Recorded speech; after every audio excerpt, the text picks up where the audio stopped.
машинаңды уруксатсыз сатып жиберсе кандай кылсаң болот?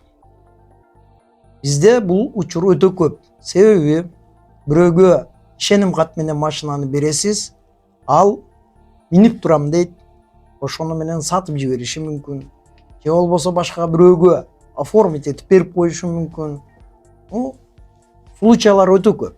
Демек, бул иштердин эки жагдайы бар. Кайсы жагдайлар дейсиз? Биринчи жагдайы бул сот аркылуу кылса болот. Экинчи бул тиешелүү тергөө органдарына, ички иштер органдарына кайрылса болот.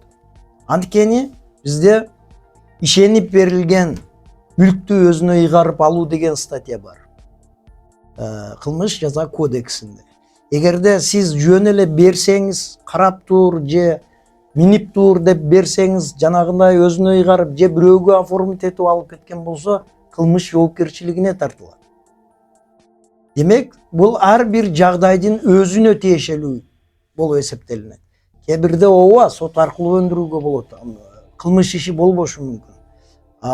Көпчүлүк учурда мындай жагдай болсо, эгерде сиз жөн эле берип турсаңыз, сатпасаңыз, башка кылбасаңыз, пайдаланганга берип турсаңыз, ал башка бирөөгө оформить этип берсе, же болбосо өзүн оформить этип алабы, же болбосо сатып иштетип жибереби, мунун баардыгы кылмыш жаза жоопкерчилиги менен каралат.